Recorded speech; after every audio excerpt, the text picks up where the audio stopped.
નમસ્કાર દર્શક મિત્રો, હું Dilip Kumar, anchor, singer, actor. આપના આશીર્વાદથી ફરી એકવાર ચોથા મંગલ પ્રવેશમાં આપની સેવામાં શ્રી સરિતાએ 3 વર્ષ આપના આશીર્વાદથી સંપન્ન કર્યા અને ચોથું મંગલ પ્રવેશ. આમાં પણ આશા રાખીએ કે આપના આશીર્વાદ આવા જ મળતા રહે, જેથી કરીને આવનારા વર્ષો સુધી આપણે ગુજરાતી ચલચિત્રની વાતો કરતા રહીએ. જી હા, આજના ચલચિત્રની વાત કરીએ તો ફિલ્મનું નામ છે આનંદ મંગલ. જી હા, તમને લાગતું હશે આનંદ મંગલ એટલે સુખરૂપ જિંદગી, પણ ના, આ ગુજરાતી ચલચિત્ર કંઈક અલગ પ્રકારની છે. આ ચલચિત્રની વાત કંઈક અલગ છે. જેમ કે મેં કીધું આનંદ અને મંગલ, રાઈટ. તો આ બંને વ્યક્તિ એટલે કે આ બંને રોલમાં આપણા ગુજરાતી ચલચિત્રના કિરણ કુમાર ડબલ રોલમાં નજવરાશે આ પહેલી વખત. જી હા, ડબલ રોલની વાત કરીએ એટલે સ્વાભાવિક છે કે એક પાત્ર જેવું બીજું પાત્ર દેખાય અને ક્યારેક એક પાત્ર બીજા પાત્રને ફસાવે અથવા તો બીજું પાત્ર પહેલા પાત્રને ફસાવે. પણ ના, આ ચિત્રની અંદર વાત કંઈક અલગ છે. જી હા, આમાં મંગલ નામનો વ્યક્તિ આવારા, બદમાશ, માથાભારે, જે અવારનવાર નાની મોટી કંઈક ને કંઈક પ્રવૃત્તિ કરી અને હંમેશા પોલીસના હાથે ઝડપાતો, એના પર કેસ થતો, સુનાવણી થતી, નાની મોટી સજા કરી અને જ્યારે ભોગવીને બહાર આવે ત્યારે હંમેશની જેમ એને પોલીસ પ્રશાસન દ્વારા, જેલ પ્રશાસન દ્વારા સમજાવવામાં આવે કે ભાઈ આવા કામો બંધ કર, આ રસ્તો બહુ ખરાબ છે. જિંદગી ઈશ્વરે બહુ સરસ મજાની આપી છે અને શાંતિથી જીવી જા, માણી જા. દર વખતે જેમ હા પાડે મંગલ અને એ નીકળી જાય અને ફરીથી કોઈને કોઈ ગુનામાં એ પાછો જેલમાં આવે. પણ કહેવાય છે ને કે જો પરિવર્તન તમારા જીવનમાં લખેલું હોય તો અચૂક એનો રસ્તો તમારા માટે તૈયાર જ હોય છે. જ્યારે મંગલ જેલમાંથી બહાર આવે છે અને એને લોકોએ આપેલી સલાહ સૂચનોનો એ ગંભીરતાથી અમલ કરે છે, તો એ પોતાના જીવનમાં એક જીવનસાથીનું આગમન કરાવે છે કે એક સ્ત્રી સાથે એને લગ્ન થઈ જાય છે. લગ્ન થયા પછી એ પોતાના જીવનને અલગ દિશામાં જીવવાની કોશિશ કરે છે. પણ જોગાનું જોગ મંગલને હુબહુ મળતો ચહેરો એના શેઠનો એટલે કે આનંદ નામની વ્યક્તિ એટલે કે મંગલના શેઠ, આ બંનેના ચહેરા એક જેવા લાગે એટલે તો આપણે કહીએ છીએ ને આનંદ મંગલ ડબલ રોલ. હવે આમાં સમય જતાં એવું થાય છે કે જ્યારે આપણે ધંધાની, વ્યવસાયની, બિઝનેસની વાતો કરીએ ત્યારે વિઘ્ન સંતોષીઓ ઘણા બધા હોય.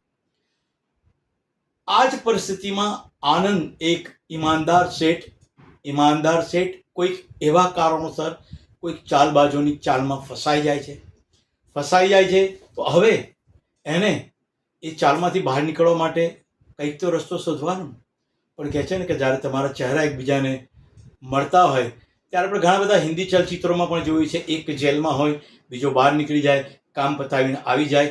આ બધા કિસ્સાઓ આપણે ઘણા બધા છે. આ ફિલ્મમાં શેઠ મુશ્કેલીમાં ફસાય છે અને એક વફાદાર નોકર, બંને આમ તો કિરણ કુમાર જ છે, તમે જાણો છો. તો મંગલ શેઠ આનંદની મદદ કરવા માટે તૈયાર થઈ જાય છે. ત્યારે મંગલને આનંદ કહે છે કે હું આ પરિસ્થિતિમાંથી બહાર નીકળું તો તું મારા વ્યવસાયને સંભાળી લે છે, શાંતિથી પ્રગતિને પંથે તું અને હું ચાલી એવું કરજે. મંગલ તૈયાર થઈ જાય છે. પરિવારની સમગ્ર જવાબદારી એના પર આવી જાય છે અને એ ધંધાને, વ્યવસાયને બહુ સારી રીતે એનું શું કહેવાય કે આપણે કહીએ ને કે વફાદારીથી એની રક્ષા કરે છે, ધંધાની અને ઈમાનદારીથી કામ કરે છે. અને સમય સંજોગ જતાં નામ એવા કન્ફ્યુઝન ઊભા કરે છે આનંદ મંગલ. ત્યારે ક્યારેક આપણે વાત કરવા જઈએ ને તો ઘણી વખત એવું થાય કે મંગલ આ, આનંદ આ. પણ સંઘર્ષભરી આ જીવનમાં અંતે મંગલ આનંદ શેઠની મદદ કરે છે. આનંદ શેઠ વિજય સાથે બહાર આવે છે અને ફરી એકવાર હર્ષના નાશ સાથે સુખી સાગરમાં આ આનંદ અને મંગલ પોતાના પરિવાર સાથે જીવનને વ્યતીત કરે છે. અને એટલે જ તો કહેવાય છે ને કે જીવનમાં તમને સુધરવાની, સવરવાની અને સાચી રાહ પર ચાલવાની જ્યારે તક મળે તો એ તકને હંમેશા ઉઠાવી લેવી જોઈએ. તો જે પ્રમાણે આનંદ શેઠના ત્યાં નોકરી કરી મંગલે પોતાનું જીવન બનાવ્યું અને આનંદ શેઠને મદદ કરી અને એક શેઠની પ્રત્યે વફાદારી દર્શાવી. આવી જ વફાદારી કદાચ આપણે પણ જો આપણને તક મળે તો આપણા જીવનમાં આપણે દર્શાવવી જોઈએ. સુંદર મજાની આ વાર્તા આનંદ મંગલ તમારી સર રજૂ કરી. આ ચલચિત્રના નિર્માતા સલીમ સાહેબ, દિગ્દર્શક હની છાયા, ગીત સંગીત અવિનાશ વ્યાસ.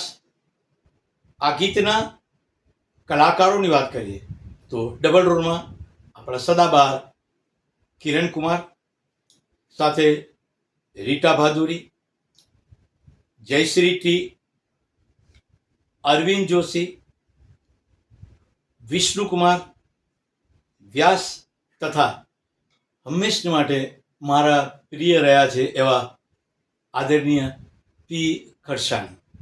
સિને સરિતાના પ્રાયોજક છે Ruku herbal products, gold hair oil અને ડાયમંડ મસાજ ઓઇલ.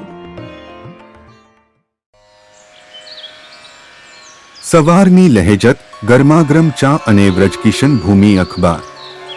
વ્રજકિશન ભૂમિ, સિને સરિતાના મીડિયા પાર્ટનર. તો આ હતી સુંદર મજાની આજની આ સિને સરિતાની વાત આનંદ મંગલ ફિલ્મની. આશા રાખું આપને આ જરૂર પસંદ આવી હશે. આપના પ્રેમ, આશીર્વાદ અને સલાહ સૂચનો આવકાર્ય છે. હંમેશા આપનો પ્રેમ બનેલો રહે.